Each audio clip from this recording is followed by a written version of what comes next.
Hi friends, எல்லோரும் எப்படி இருக்கீங்க? எல்லாருக்கும் லைஃப் எல்லாம் எப்படி போயிட்டுருக்கு? இன்றைக்கி ஒரு அழகான மார்னிங் வ்ளாக் பார்த்துடலாமா?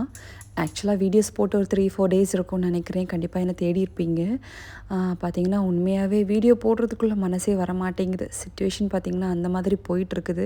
எப்போ என்ன நடக்குதுன்னே தெரிய மாட்டேங்குது. எல்லாருமே நார்மலான ஒரு லைஃப் வாழ்ந்துட்டு இருந்தாலும் எல்லாருக்கும் மனசுக்குள்ளேயும் ஒரு பயம் இருந்துட்டு தான் இருக்குது. அடுத்து என்ன நடக்கும்னு யாருக்குமே தெரியாது. சீக்கிரமாகவே இந்த சிச்சுவேஷன்லாம் மாறி எல்லாமே நார்மல் ஆகணும்னு தான் ஆசையாக இருக்குது.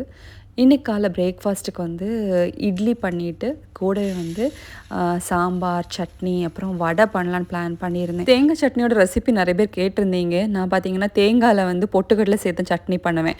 தேங்காய், பொட்டுக்கடலை, பச்சை மிளகு, ஜீரகம், அப்புறம் ஒரு பூண்டு, கொஞ்சமாக உப்பும் போட்டு தண்ணி சேர்த்து தான் சட்னி பண்ணுவேன். இதே சட்னியில் பச்சை மிளகு சேர்க்காமல் ரெட் சில்லி பவுடர் கூட சேர்த்து பண்ணலாம்.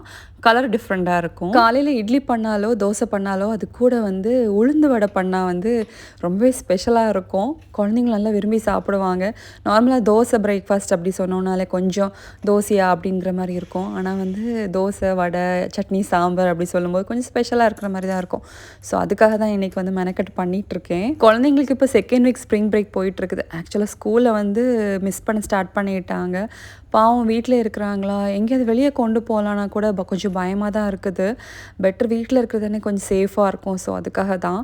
ஸோ அப்பப்போ இந்த மாதிரி அவங்களுக்கு பிடிச்ச மாதிரி கேட்டு ஏதாவது ஒன்று பண்ணி கொடுத்துட்டே இருக்கேன். உளுந்து வடை பண்ணும்போது ஃபஸ்ட்டு கையை வந்து தண்ணியில் நல்லா நனைச்சிட்டு அதுக்கப்புறமா மாவு எடுத்து நல்ல ஒரு ஹோல் போட்டுட்டு அதுக்கப்புறமா எண்ணெயில் போட்டு ஃப்ரை பண்ணோன்னா பர்ஃபெக்டான உளுந்து வடை வரும்.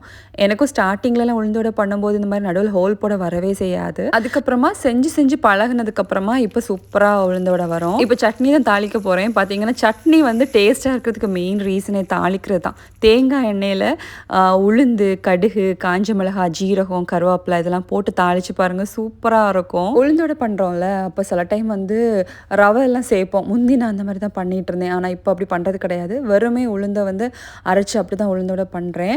பார்த்திங்கன்னா இப்படி பண்ணும்போது தான் அவ்வளோ கிறிஸ்பியாகவும் பயங்கர டேஸ்ட்டாகவும் இருக்கும். வேணால் ட்ரை பண்ணி பாருங்கள். இப்படி ஒரு சிச்சுவேஷன்லேயும் நாங்கள் நிம்மதியாகவும் ஹாப்பியாகவும் ஒரு வாழ்க்கை வாழ்ந்துட்டுருக்கோம் இங்கே யூஏஇயில்.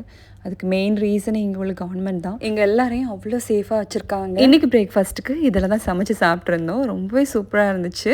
ஓகே ஃப்ரெண்ட்ஸ், வீடியோ பிடிச்சா லைக் பண்ணி சப்போர்ட் பண்ணுங்கள். Thank you so much. Have a nice day. Bye.